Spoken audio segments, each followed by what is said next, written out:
je déclare, l'onction va te libérer. Quel que soit le niveau de la malédiction, quel que soit le niveau de la malédiction, c'est que je te le donne. Le sang de Jésus peut te purifier. Le sang de Jésus n'a pas de barrière. Le sang de Jésus n'a pas de limite. Le sang de Jésus peut aller au-delà de toutes les frontières. Leur mission est de vous équiper d'un mental fort pour relever les défis de votre génération. Susciter l'émergence d'une armée des servantes et serviteurs de Dieu enflammés pour la moisson finale. Ce soir, je suis venu parler à quelqu'un. On va lire un verset de la Bible. Je suis dans Proverbes,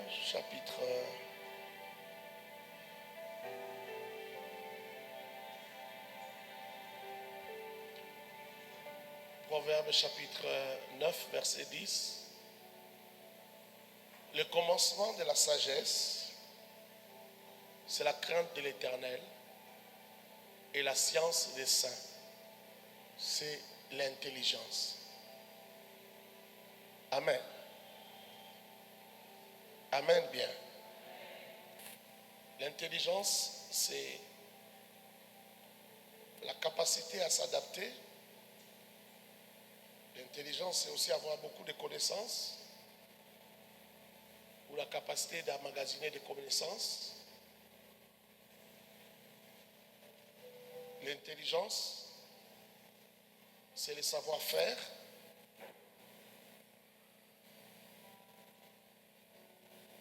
L'intelligence, c'est aussi une aptitude à faire quelque chose. Alors que la sagesse, c'est le comment. C'est-à-dire, lorsqu'un problème se pose à nous, comment faire, comment résoudre l'impossible, comment résoudre une difficulté. La sagesse, c'est le comment. Lorsqu'il y a un problème qui se pose et que l'intelligence ne peut pas y répondre, on recourt à la sagesse. Comment faire pour être en paix avec tout le monde? Comment faire pour ne pas échouer dans la vie? Comment? C'est ce qu'on appelle la sagesse. Mais la sagesse, c'est aussi ce qui est droit, c'est-à-dire les bons sens, ce qui est correct, ce qui met les gens d'accord, mais dans les biens, ce qui met tout le monde d'accord, mais dans les biens, ce qui ne dérange pas, ce qui ne détruit pas, c'est la sagesse. Ce qui te permet de bien vivre, c'est la sagesse. Ce qui te permet de vivre correctement, c'est la sagesse. La sagesse donne du pain. La sagesse, elle donne du pain. La sagesse, la Bible dit que la sagesse, quand vous lisez Proverbes chapitre 8, la sagesse est plus que du perle. Vous lisez le chapitre 8, le chapitre 2 aussi. C'est plus que des perles et de grands prix. La sagesse, c'est plus que de l'or, c'est plus que les diamants, c'est plus que toutes les pierres précieuses. Parce que la richesse, tu peux la perdre. Mais si tu as la sagesse, tu gagneras la richesse. Je pensais que tu allais dire amen. Si tu as de la sagesse, tu vas gagner de la richesse. Et ici, la Bible nous dit, la sagesse, je rentre au verset 10, Proverbe chapitre 9, verset 10. On nous dit le commencement de la sagesse, c'est la crainte de l'Éternel. Si tu veux acquérir la sagesse, quand vous allez au chapitre 2, on dit que la sagesse, on la cherche comme l'or. On la fouille, on la cherche, on la fouille. Lorsque quelqu'un voudra chercher dans sa vie comment faire pour être heureux, pour avoir le bonheur, un bonheur qui ne finit pas, un bonheur qui ne déçoit pas, un bonheur qui ne s'arrête pas. Dans sa recherche, il va se rendre compte que ce dont il a besoin, c'est la sagesse. Et pour connaître la sagesse, Lorsque tu commences à être sage, la première chose que tu vas comprendre dans la sagesse, c'est la crainte de l'Éternel. Est-ce que je parle à quelqu'un? Laisse-moi te parler de la crainte de l'Éternel comme le fait d'être dans une bonne relation avec Dieu. Le fait d'être dans une bonne relation avec Dieu, c'est la crainte de Dieu. Dieu, quand il aime, il châtie. Alléluia. Alors les gens qui disent avec légèreté, c'est parce qu'ils ne connaissent pas Dieu. Dieu n'est pas comme ça. Dieu, il aime tout le monde, mais il chérit ses enfants. Il les aime de manière particulière. Dieu aime les pécheurs parce qu'il lui laisse le temps de se convertir. Est-ce que vous comprenez? Mais Dieu n'aime pas les péchés. Il ne se sent pas non plus à l'aise là où il y a les péchés. Est-ce que je parle à quelqu'un? Le commencement de la sagesse, pour quelqu'un qui aime le bonheur, qui veut réussir, le commencement de la sagesse, c'est donc craindre Dieu. Mais craindre Dieu ici, j'ai dit, c'est être en communion avec Dieu. C'est-à-dire plaire à Dieu. Vivre comme Dieu aime. Faire ce que Dieu veut. Et ne pas faire ce que Dieu ne veut pas que tu fasses. C'est ça la crainte de Dieu. C'est ça la crainte de Dieu. Lorsque quelqu'un commence à comprendre que la crainte de Dieu, c'est mon bien, c'est mon avantage, c'est ma gloire, c'est ma réussite, c'est mon bonheur, cette personne-là a commencé à devenir sage. Je pensais que tu allais dire amen. Cette personne a commencé à devenir sage. Celui qui veut avoir le bonheur dans sa vie doit craindre Dieu. Mais pas comme une punition. Craindre Dieu, ce n'est pas une punition. Est-ce que je parle à quelqu'un? Dis à ton voisin, craindre Dieu, ce n'est pas une punition. Pas comme une punition. Craindre Dieu, ce n'est pas une corvée. On va forcer au salon. Non, craindre Dieu, ce n'est même pas comme le gros arabe boxeur. Il faut qu'on s'entraîne. Pour se faire un combat. Si on s'entraîne, craindre Dieu, ce n'est pas ça. Craindre Dieu, c'est le début de la sagesse. Nala baonde musuna ningalo bani ko koma moto. Mo bo moto bani ko kola. E banyo kene bisika ya bonzambe. Nous banyo so sur la siko ke faut banga nzambe. Tu n'as pas besoin qu'on te surveille.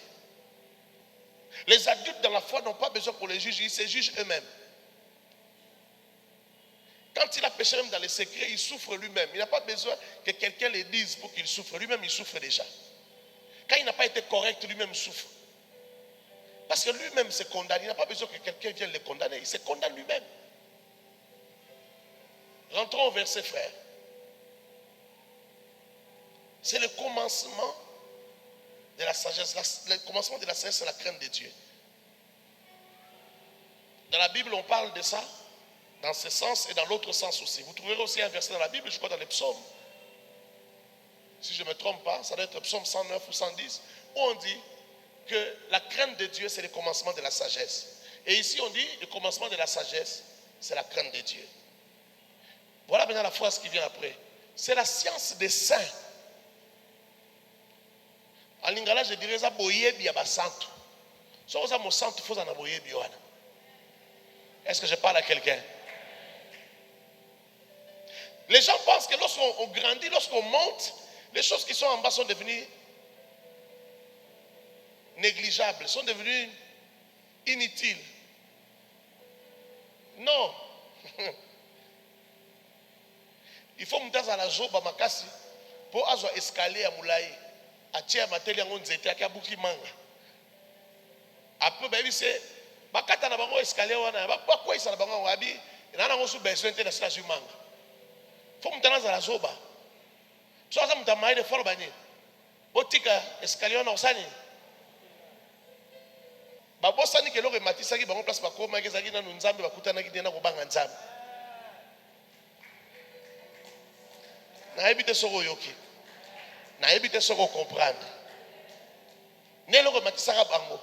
Ils vont découvrir tellement science à l'école que est très la seconde des sous natina te. Yango na ndeza na tina. Est-ce que je parle à quelqu'un?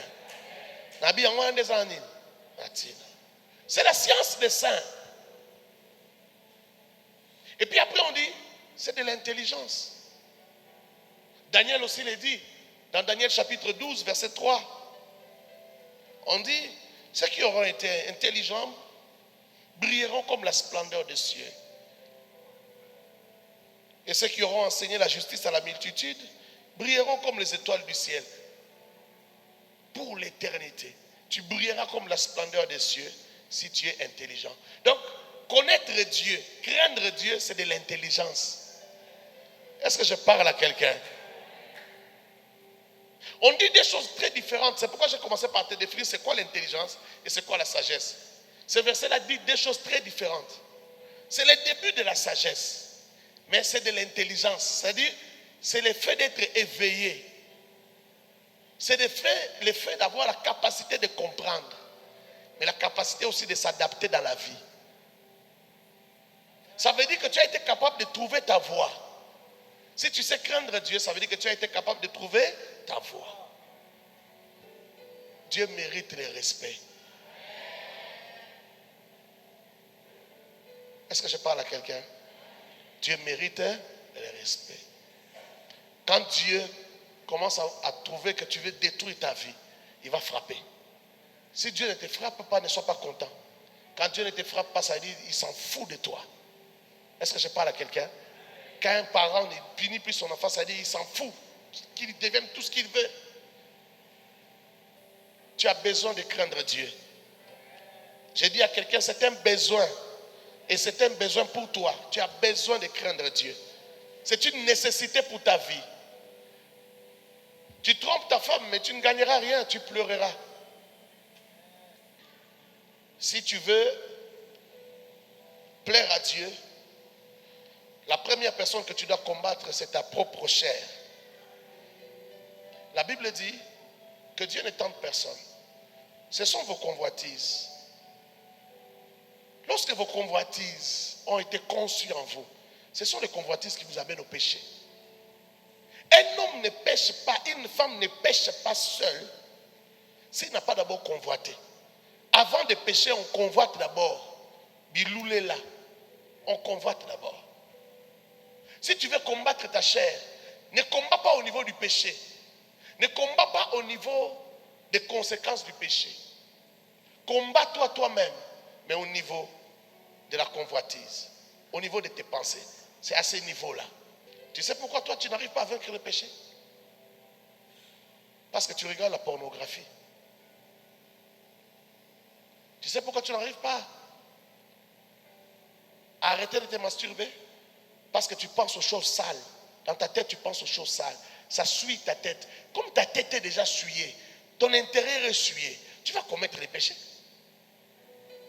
Est-ce que je parle à quelqu'un?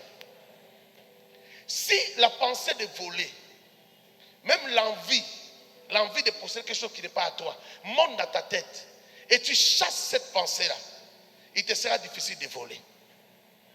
Le jour que tu seras devant l'opportunité de voler, tu vas refuser de voler. Je vais terminer en te disant ceci. La Bible dit qu'il n'y a rien qui restera caché. Je répète, je dis rien ne restera caché. Tu fais des dégâts, c'est bien. Mais ça va sortir. N'oublie pas ça. Ça sortira. Ça ne restera pas caché tous les jours. Ça finira par sortir. J'espère avoir parlé à quelqu'un. J'espère pouvoir parler à un cœur. Que Dieu te bénisse abondamment.